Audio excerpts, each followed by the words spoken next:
Assalamualaikum warahmatullahi wabarakatuh, sahabat BMM. Ketemu lagi sama saya nih, Diah di BMM Story.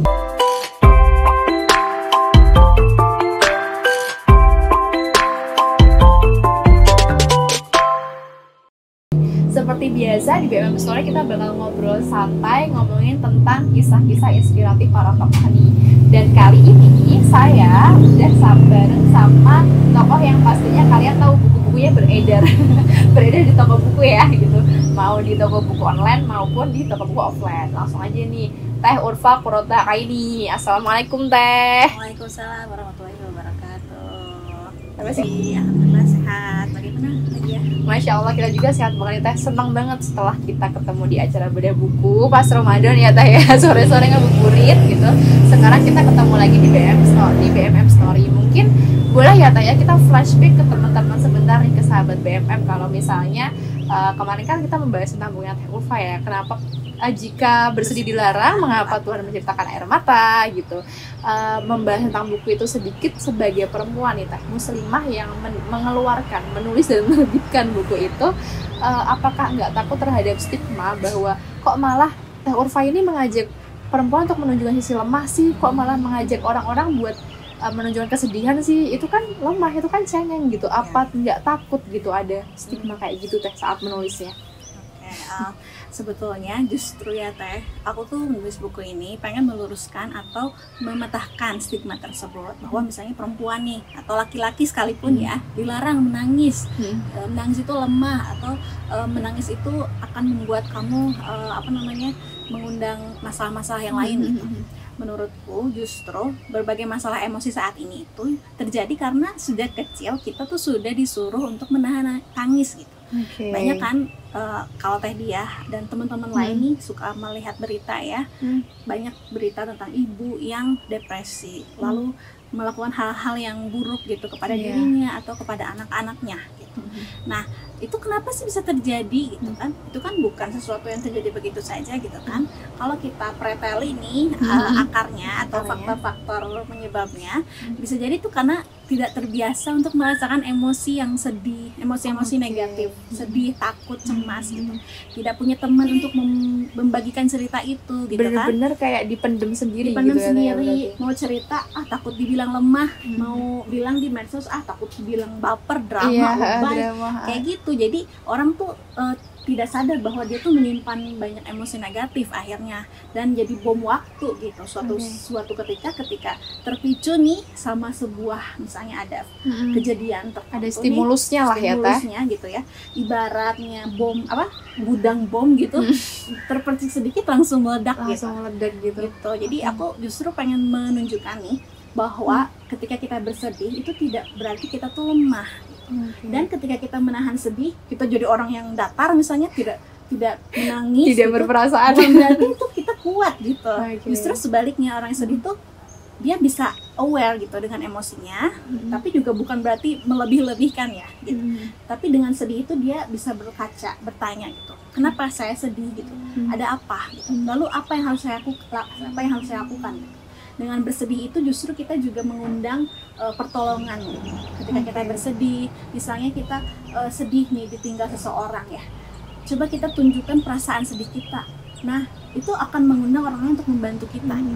Ada teman kita, ada sahabat kita, itu akan menguatkan kita justru. Daripada kita berpura-pura tidak ada apa-apa, pura-pura kuat, terus orang lain menganggap kita baik-baik saja, kita fine-fine aja gitu. Padahal sebetulnya kita butuh bantuan gitu. Banyak kan sekarang terjadi ya, banyak orang yang sebenarnya menyimpan masalah depresi, stres, atau masalah-masalah lainnya, tapi di depan terlihat tersenyum, bahagia, berpura-pura gitu, pura-pura bahagia gitu, pura-pura tersenyum gitu. Padahal kalau kita gali misalnya, ditanya kabarnya seperti apa, bisa jadi langsung bercucuran air mata gitu. Banyak cerita yang bisa digali gitu. Jadi aku rasa buku ini justru ingin mengajak kita untuk tidak merasa lemah gitu ketika menangis. Masya Allah, jadi justru ini itu mematahkan stigma. Jadi orang nggak takut lagi dipandang ya, dinilai, dijudge untuk nangis tuh lemah gitu, kayak sekarang jadi fine aja kalau mau nangis gitu. Betul. Masya Allah banget. Ini kan udah buku ke yang keberapa teh kalau boleh tahu? Ketujuh, Masya Allah banget. Berarti berkarir sebagai penulis sudah berapa tahun tuh teh? Sejak 2016. Berarti 2016. ini tahun ke 6 tahun ya. 7 6 tahun 7 buku. 1 tahun berarti 1 buku lebih dong. Setahun 1 buku, ada yang 2 buku. Masya Allah, produktif loh ya teh. Kan gak gampang lah 1 buku. Itu memang dari kecil udah pengen jadi penulis, apa baru kepikiran SMA atau pas kuliah, atau gimana tuh teh sebagai karir penulisnya? Iya, aku sebenarnya nggak bercita-cita jadi penulis dari kecil ya. Maksudnya itu kayak terjadi begitu saja gitu. Maksudnya mengalir aja. Ya, kita kan manusia punya perjalanan sendiri ya Teh ya. Kayak kita pas kecil pengennya jadi apa, tapi pas kita besar merasakan keseruan di bidang yang lain. Iya, ternyata ini seru ya gitu. Betul, ternyata ini aku banget gitu. Jadi ini hasil pencarian juga gitu.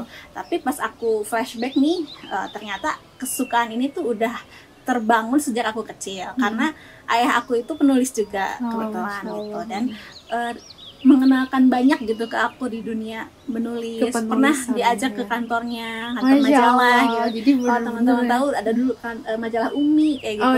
Itu tahun 90-an. Nah, dulu ayahku kerja di situ gitu. Jadi terpapar sedikit demi sedikit lah dengan dunia buku gitu. Tapi ya baru mulai serius tahun 2016 aku nulis buku pertama aku, diterbitkan di Alex Media. Masya Allah, buku pertama dan langsung diterbitkan di Alex Media loh teh. Iya. Itu Masya Allah banget. Alhamdulillah, keberuntungan juga mungkin. Bukan kaleng-kaleng bukunya. Pasti gitu. Jadi kalau, dan gini teh, kan kalau di era digital ini kan kita kayak lihat aja medsos itu kan lebih ke video ya kan teh, terus produksinya audio, pokoknya audio visual banget lah. Sedangkan literasi, menulis, membaca tuh kan tulisan banget gitu.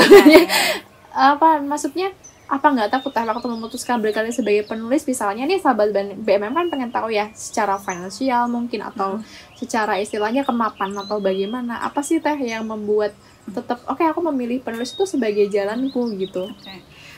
Oke, di sini aku nggak akan berpura-pura atau manis-maniskan ya. Iya, ceritakan apa adanya. Ya, memang dunia orang yang nulis tuh di Indonesia masih jauh banget ya dari kesejahteraan ya teman-teman. Jadi nulis itu royaltinya bisa dibilang nggak terlalu besar dibandingkan dengan kerja kerasnya. Coba kalau kita nulis 1 buku itu maksimal royaltinya 10%. Kalau penulisnya agak terkenal ya, udah punya nama, itu mungkin 15% dari harga buku. Jadi dari 1 buku ini banyak sekali orang yang makan gitu istilahnya. Ada percetakan, ada penerbit, penulisnya dapatnya bisa dibilang sedikit karena bagi-baginya banyak orang gitu. Jadi kalau misalnya menjadikan dunia menulis sebagai profesi, ya bisa dibilang nggak bisa terlalu diharapkan ya kalau sekarang, karena masih banyak yang harus dibenahi. Jadi aku nggak akan menutup-nutupi ya, ayo jadi penulis biar kaya atau gimana. itu jadi PR, dan banyak orang-orang di dunia penulis itu yang memperjuangkan itu, misalnya perjuangkan supaya dihapuskan pajak buku, supaya menurunkan harga buku. Jadi orang mau beli juga. Betul, supaya lebih banyak yang mendapatkan atau akses terhadap buku lebih gampang. Gitu. Nah, tapi apakah karena misalnya nggak menjanjikan aku jadi nggak mau nulis buku? Ya, memang dunia ini bukan untuk orang yang mencari ketenaran atau kekayaan aja ya. Jadi ada nilai value yang lebih penting gitu, maksudnya yang pengen dikejar gitu dari itu. Ya misalnya kalau kata siapa Pramudia kalau nggak salah, kalau kita mau diingat ya kita nulis gitu. Kalau tidak kita akan dilupakan oleh zaman gitu, karena kita akan meninggal gitu kan. Jadi nilai plus kalau menjadi penulis tuh pertama yaitu harus punya nilai untuk bermanfaat buat orang lain gitu. Memang kalau misalnya ingin berpenghasilan itu minimal mungkin setiap bulan harus menghasilkan 1 buku kan ya. Itu barulah agak, dan itu bukan hal mudah. Satu tahun 1 buku aja risetnya panjang. Udah gitu pas penjualan ya kayak gitu, misalnya nggak selalu bagus gitu kan. Jadi tapi kenapa banyak orang yang masih berjuang di sini? Ya, karena literasi itu pintu menuju ilmu pengetahuan gitu. Nggak dimungkiri ya bahwa walaupun sekarang video dunia digital udah lebih ke arah visual gitu ya, tapi membaca itu modal awalnya sebenarnya bukan hanya untuk membaca buku ya, tapi itu mengasah kemampuan berpikir seseorang. Ketika kita membaca itu beda sama kita menonton video. lebih banyak, ada penelitiannya bahwa ketika kita membaca itu lebih banyak sel-sel otak kita yang terangsang gitu. Jadi koneksi otak kita tuh lebih kencang daripada ketika kita nonton. Kalau kita nonton kan udah terbayang semua ya. Ibaratnya mata kita tuh sudah dimanjakan oleh semua hal visual, yang sedangkan kalau kita membaca, kita memicu otak kita untuk lebih berimajinasi kayak gitu. Kita baca novel, kita nggak tahu nih ada misalnya digambarkan ada misalnya novel fantasi ya, misalnya ada monster, naga dan lain sebagainya. Itu kan nggak kebayang ya, nggak terlihat, maksudnya nggak tergambarkan, tapi otak kita akan membuat film di kepala kita gitu, dan itu membuat otak kita lebih cerdas dan bisa lebih mudah untuk menghasilkan pikiran-pikiran yang berkualitas juga gitu. Jadi ya itu mungkin kalau yang teman-teman yang mau berkarir di dunia penulis ya, aku kasih tahu tadi ya, jadi memang ada plus minusnya lah ya, tapi insya Allah kalaupun ini bukan jalan yang mengantarkan kita kepada harta ya atau kekayaan gitu, nggak kayak influencer lah ya yang atau youtuber yang cepet gitu banget endorse-nya ya. Tapi kepuasan batin itu akan membayar semuanya gitu. Terutama ketika kita udah meninggal, buku kita masih ada. Betul, itu menjadi amal yang tidak akan putus gitu.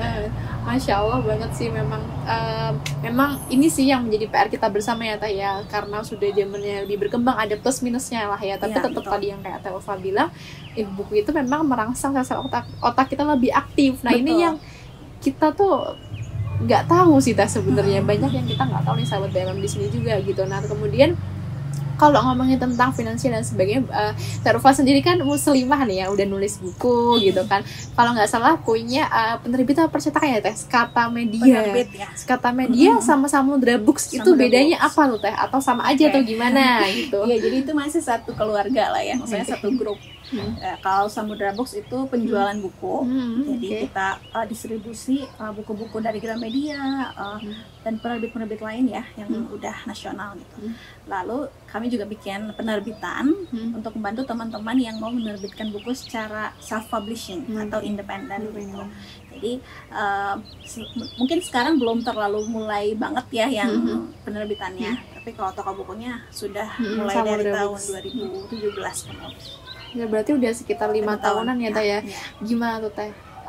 Kan ini kita sharing ya Teh Ulfa ini ibu dari 3 orang anak perempuan yang lucu-lucu nih, kemudian nulis buku juga, kemudian kita tahu ngisi juga di berbagai acara gitu. Terus masih ngurusin penerbitan. Gimana tuh sebagai seorang muslimah ya, selama ini stereotipnya mungkin kalau kita jadi muslimah, maksud perempuan yang nilai-nilai Islamnya kuat, pasti kamu bakal di rumah aja kok gitu, nggak akan boleh nih sama suami munkar. Itu gimana tuh Teh? Jadi kayak ada stigma ya, ibu yang baik di rumah aja gitu. Betul. Jadi sebetulnya aku juga struggling ya Teh. Jadi tidak semulus itu juga, ada perjuangannya, ada yang harus kita kedepankan atau prioritaskan gitu. Tapi yang penting itu kerjasama sih sama support system kita. Aku punya support system suami. Suami nih. Jadi kalau ada perempuan yang terlihat berkarir yang hebat nih di depan orang gitu, itu berarti ada support system yang bagus. Gitu. Jadi kalau misalnya kita pengen berdaya, pengen perempuan berdaya, bukan cuma kita menguatkan perempuannya, tapi kuatkan juga suaminya, kuatkan keluarganya. Supaya apa? Supaya bisa menyediakan support system yang bisa satu visi gitu. Satu visi. Kita pahamkan dulu nih keluarga kita, ibu mau menulis buku, ibu minta waktu ya kayak gitu. Jadi kita punya tim nih, tim kecil keluarga, itu yang paling pertama, yang paling utama ya. Nah kita pahamkan dulu, kita kasih tahu dulu supaya mereka juga bisa mendukung kita gitu. Jadi jangan sampai kita berkarir tanpa kita menyiapkan keluarga kita gitu. Kita pengen mencapai yang di luar, sedangkan yang di dalam terbengkalai gitu. Nah itu yang selama ini jadi mungkin ketakutan juga gitu buat yang mau berkarir atau yang berkarir tapi mau menikah gitu. Takut ketika udah berkarir nanti saya harus di rumah aja gitu, nanti saya nggak bisa bagi waktu. Atau kalau misalnya kan kadang dipanjangnya, udah jilbaban syar'i, pasti kamu di rumah aja nih bakalan gitu. Ada juga kayak gitu tuh Teh, banyak banget. Makanya melihat sosok Teh Ulfa ini Masya Allah, muslimah, memperjuangkan nilai Islam, tapi tetap bisa kesana kesini berkarir ini itu gitu. Mungkin ada tips Teh yang mau dikasih buat teman-teman gitu, jadi muslimah yang berdaya tuh selain support system tadi, kitanya sendiri dari internal harus gimana sih gitu. dari kitanya harus punya kepercayaan diri dulu. Karena self confidence. betul itu PR banget sih sebenarnya buat aku ya, karena aku juga punya struggling di situ di dunia maksudnya untuk menemukan kepercayaan diri gitu. Kadang suka muncul aku siapa gitu kan, aku cuman ibu, aku cuman ngurus gini-gini doang gitu kan. Ada terutama ibu rumah tangga tuh ya, suka ada pikiran-pikiran merendahkan diri sendiri gitu. Nah, diubah dulu mindsetnya gitu, bahwa kita jadi ibu tuh bukan cuma gitu, kita jadi ibu tuh itu kita punya misi hebat gitu dari Allah untuk menjadikan dunia ini lebih baik lewat anak-anak kita nanti gitu kan. Nah, jadi kita munculkan dulu perasaan bahwa kita tuh berharga, self esteem kita dinaikin dulu. Jadi nggak ragu lah untuk mencoba, nggak ragu untuk belajar hal yang baru. Justru kita akan tertantang untuk mencari bidang mana yang perlu aku ya gitu. Walaupun kita misalnya tidak menjadi wanita karir pun ya, misalnya kita nggak terikat ibu, perusahaan lah gitu ya di rumah ngurus anak, tapi kalau kita benar-benar menjalankan itu dengan rasa percaya diri, kita bakal tertantang nih, anakku nggak boleh jadi anak yang biasa-biasa aja, aku harus mendidik mereka gitu. Jadi kepercayaan diri itu paling utama sih. Nah, supaya pede gimana caranya? Temukan duniamu, passionmu di mana.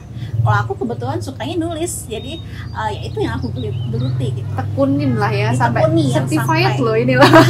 Ya betul. Itu jalannya nggak mudah juga ya. Aku awalnya nulis, terus aku coba sertifikasi nih supaya terakui gitu. Terakui dan pede juga. Betul, dan itu menambah kepercayaan diri gitu. Ketika kita ikut kelas menulis, kelas pengembangan diri, itu menambah kepercayaan diri kita gitu. Terus bergabung dengan komunitas juga gitu.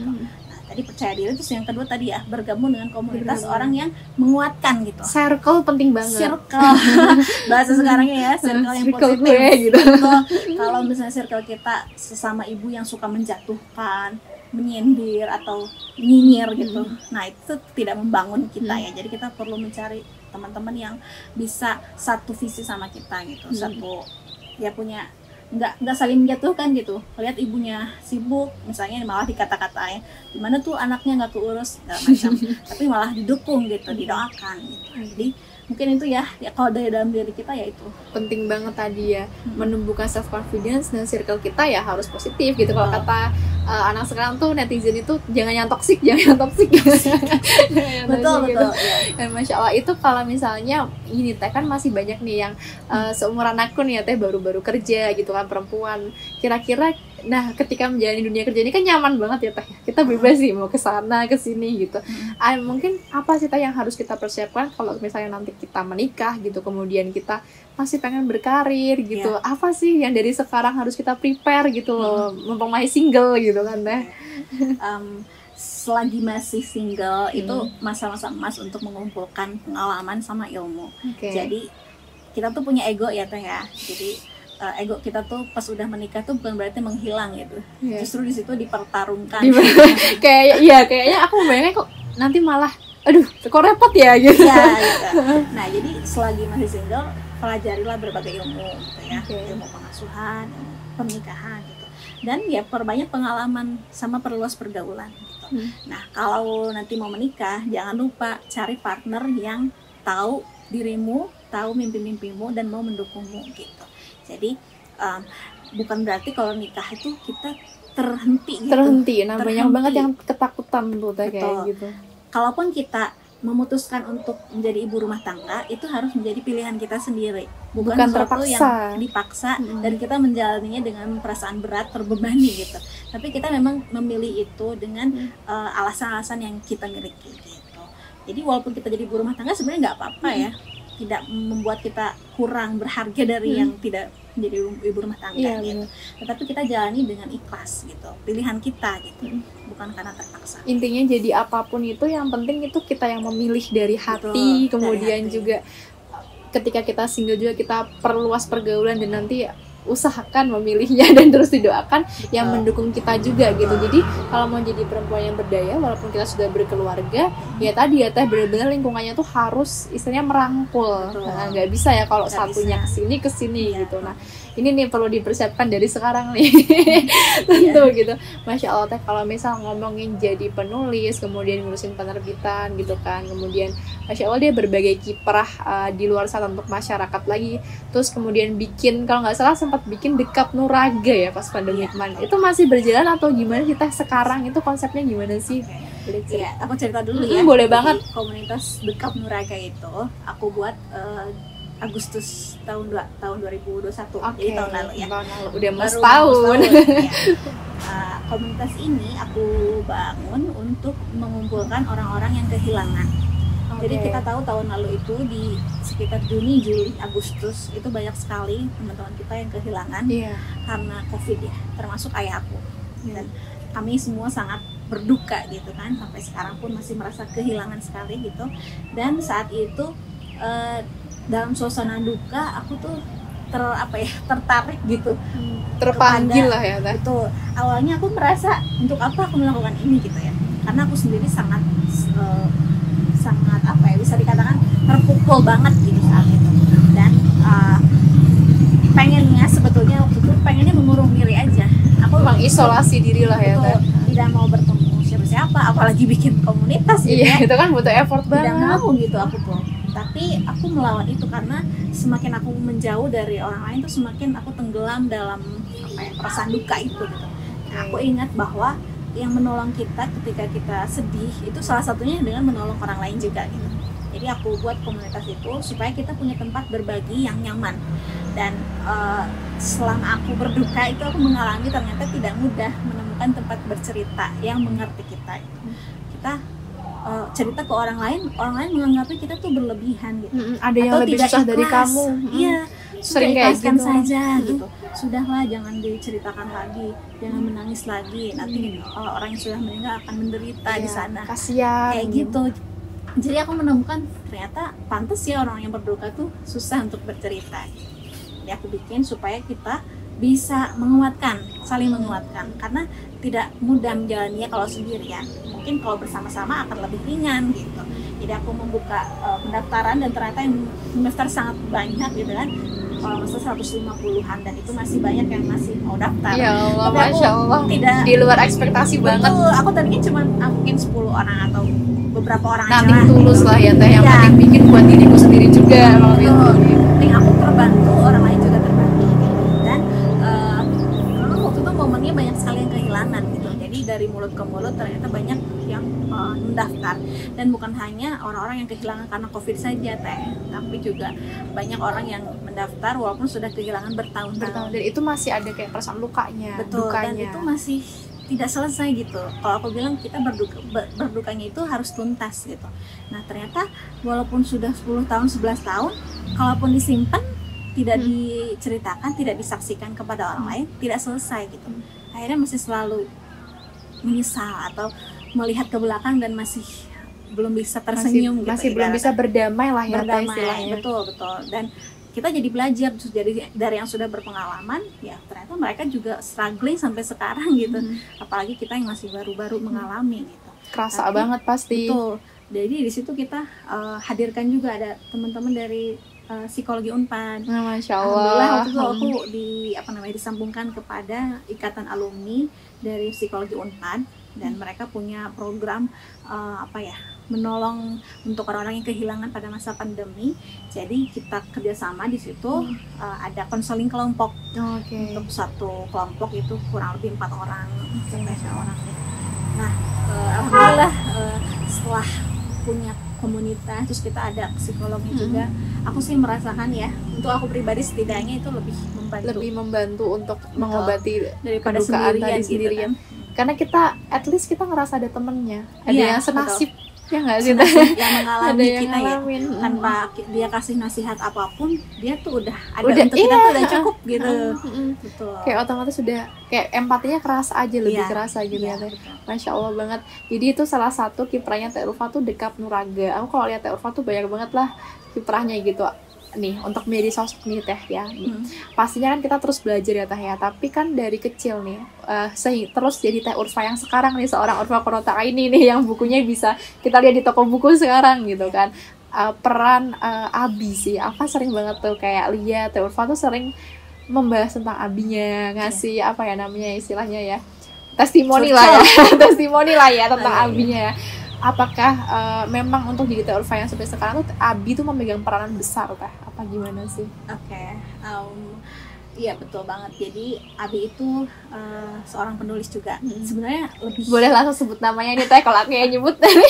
Iya, Abi aku Tete Komarudin Elsi almarhum. Jadi semoga Allah merahmatinya ya. Amin. Jadi Abi itu seorang dai sebetulnya. Jadi pendakwah di berbagai bidang gitu.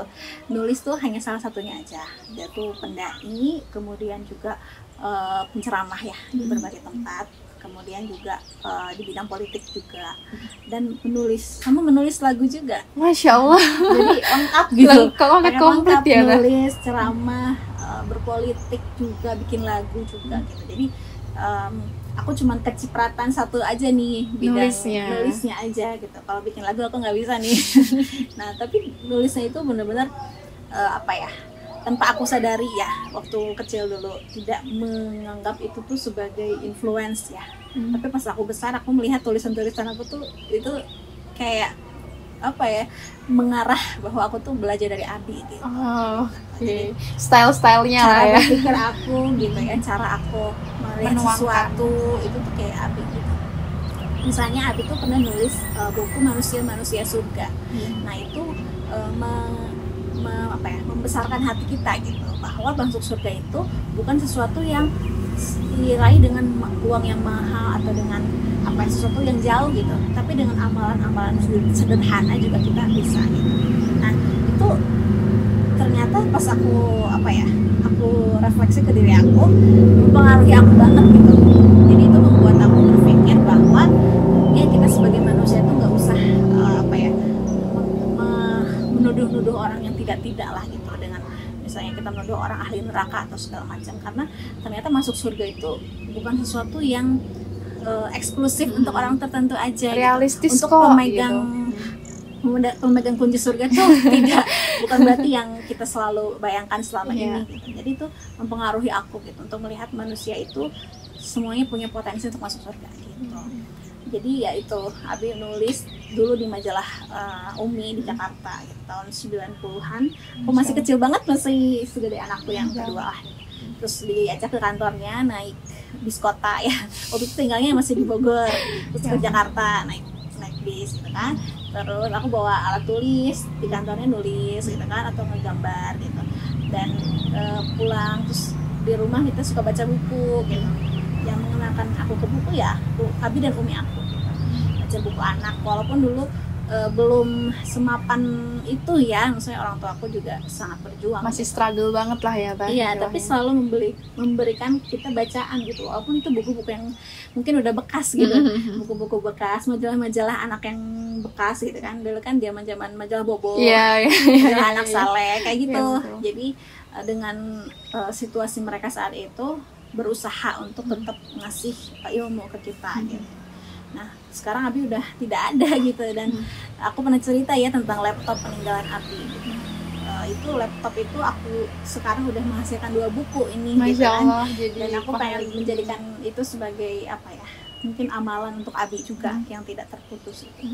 Jadi karena aku belajar sama Abi, karena Abi ngajarin aku baca juga, dulu tuh yang ngajarin aku baca tuh Abi gitu.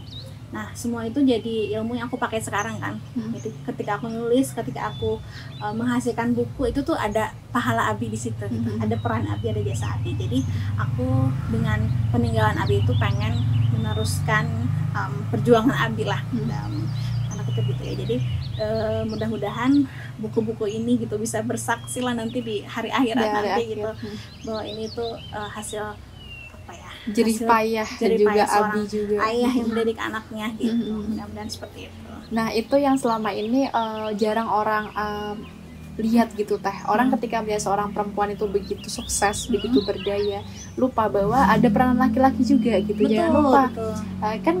Kan ini lagi bumi ya Teh ya. Kita setara, kita tidak butuh. Kita bisa kok sendiri gitu. Padahal untuk menjadi muslimah yang maksudnya benar-benar berdaya dan bermanfaat, ya tadi ada peranan suami, kemudian Abi yang itu Masya Allah, dan Nggak mungkin dong Teh Ulfa seperti sekarang ini dengan pemahaman akan kehidupan terutama ya Teh ya, pengelolaan emosi itu tanpa peran Abi kan nggak mungkin. Mungkin itu bantu menjawab sahabat BMM juga sama netizen yang selama ini berpemikiran bahwa ya kita sendiri itu bisa individualis, itu bisa tidak bisa sebenarnya gitu. Karena manusia ini kompleks banget. Kompleks banget. Nah, mungkin terakhir nih Teh buat sahabat BMM, kan ini masih banyak banget yang lagi berkarir atau mau lulus atau bahkan baru-baru kerja. Mungkin boleh Teh dikasih pesan ketika memilih hidup atau memilih pilihan apa sih yang harus kita lakukan sejak dini, apa yang harus dihindarin terutama, apa yang harus dilakukan gitu biar nggak sia-sia gitu. Iya, buat teman-teman semua yang mungkin baru memasuki usia-usia dewasa ya.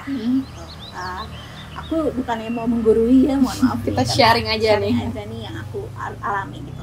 Aku sudah ya sekarang udah mau kepala 3 nih gitu kan.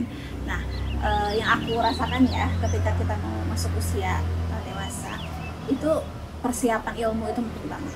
Jadi lagi-lagi ya ilmu gitu. Itu juga yang aku pelajari dari ayah aku ya, bahwa kalau kita mau jadi seseorang tuh kuasai ilmu gitu. Mau jadi orang kaya kuasai ilmu, mau jadi orang terkenal kuasai ilmu. Jadi semuanya itu cuma dampak dari ilmu kita gitu. Nah, jadi ilmu itu penting banget. Kita kuasai yang kamu bisa di bidang apa gitu. Kuasai di situ. Tidak harus sama seperti orang lain. Nggak harus kan compare kita, ya Teh. Betul, sekarang banyak ya masalah kesehatan mental di kalangan anak muda karena suka membanding-bandingkan. Compare banget. Mungkin zaman aku dulu belum seheboh sekarang ya, Instagram dan lain sebagainya. Ya, medsos lah, masih medsos. zaman Friendster kan yang aduh, itu kapan ya? Kapan ya Teh? Masih adem ayem gitu dunia tuh. Tapi sekarang aku lihat juga wah, berat banget ya jadi anak muda sekarang karena selalu melihat yang lebih. Nah, stop gitu. Jadi kita lihat diri kita dulu. Kalau kita udah kuat dengan konsep diri kita, udah tahu jati diri kita, insya Allah sih kalau ngelihat orang lain yang lebih berhasil itu tidak akan berpengaruh. Maksudnya justru kita akan lebih ikut senang gitu sama mereka, nggak iri atau malah menjatuhkan. Nah, kita kuatkan dulu di situ fondasinya, ilmu kita sama konsep diri kita. Kita miliki keyakinan dulu, balik lagi ke yang tadi ya, self confidence gitu. Kalau kita tidak tahu yang kita mau, maka ketika kita lihat orang lain, kita jadi kepengen gitu. Jadi ikut-ikutan gitu.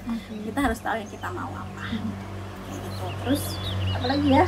Mungkin kalau muslimah ya kalau mau prepare untuk menikah, berarti sekarang masih masa-masa mencari nih ya. Ya mudah-mudahan gitu ditemukan dengan jodoh yang bisa mendukung karir ataupun cita-citamu ya. Gak harus mungkin cita-cita yang wah banget gitu kali ya gitu. Aku pun juga bukan orang yang punya cita-cita tinggi karena aku punya pikiran bahwa jadi orang biasa juga nggak apa-apa gitu. Ya jadi jangan sampai kita terlena gitu melihat ketenaran orang tuh sebagai sesuatu yang harus kita kejar juga gitu. Nah, kita kuatkan dulu diri kita gitu. Kalaupun kita menjadi seorang ibu di rumah gitu, nantinya mengurus anak-anak itu pun sesuatu yang wah gitu. Gak mudah loh jadi seorang ibu rumah tangga. Iya, gak mudah banget. Bahkan lebih susah gitu kan. Dan menjadi ibu itu menghemat banyak sebenarnya. Aku pernah baca ya dan nonton juga penelitiannya bahwa ketika kita berinvestasi pada seorang perempuan itu akan balik lagi dalam nilai yang lebih besar gitu. Karena kita bukan cuma mendidik satu orang, karena nanti ibu itu akan generasinya. Jadi kalaupun kita menjadi seorang ibu di rumah nantinya, it's okay, nggak apa-apa. Tapi kita jadi ibu yang terbaik buat mereka. Dan kalau mau tetap berkarya pun nggak apa-apa. Karena nanti akan ada perbandingan nih. Kalau udah jadi ibu pun tidak berhenti gitu membanding-bandingkan. Aku pengen jadi dia nih, kayaknya keren gitu kayak gitu. Jadi itu akan selalu ada gitu. Jadi selama kita punya kekuatan yang kita yakini dalam diri kita, insya Allah tidak akan terpengaruh oleh situasi di luar sana. Stimulus lain. Ya tidak tergoda gitu. Tapi ya itu yakinkan dulu bahwa kita memang bermanfaat di situ. Gitu. So, Masya Allah. Jadi memang untuk kita bisa berdaya, temukan dulu nih diri kalian. konsep diri kalian yang kalian mau itu apa, dan preparation sebagainya. Jangan rebahan mulu ya Teh ya, intinya ya kalau udah nemu ya. Intinya selagi masih muda nih, tenaga masih ada. Masih ada nih tenaganya kan ya. Maksimalkan dan jangan takut gagal itu sih. Justru kalau kita gagal ya, yang penting kita udah nyoba kan Teh, daripada nggak coba sama sekali kan ya gitu. Yang gagal itu rencana kita, tapi bukan kitanya gitu. Kitanya masih bisa nyoba kitanya lagi. masih bisa nyoba lagi. Yang gagal bukan rencana kita, kitanya masih bisa nyoba lagi gitu. Masya Allah. Oke Teh Urfa, makasih banget nih udah sharing sama sahabat BMM. Semoga rencana-rencana kedepannya makin baik lagi. Semoga bukunya nextnya ditunggu lagi nih Teh. Insya Allah. Semoga kita bisa terus menikmati buku-buku Teh Urfa gitu. Masya Allah. Oke sahabat BMM, kali ini BMM Story bahas tentang masalah penulis dan sebagainya. Semoga banyak hikmah yang bisa kita ambil. Kita belajar bareng-bareng di sini. Kita belajar bareng Teh Urfa hari ini, dan juga ditunggu buat kisah-kisah teman-teman BMM yang lain. Jangan lupa untuk subscribe dan juga share ke teman-teman kalian sebanyak-banyaknya, karena nge-share konten yang berfaedah pastinya nanti pahalanya banyak dan juga itu nggak makan pulsa. Masya Allah. Oke, kalau gitu langsung aja saya Diah Pitaloka dan Teh Urfa Korota ini kita pamit. Wassalamualaikum warahmatullahi wabarakatuh. Sampai jumpa di BMM Story selanjutnya.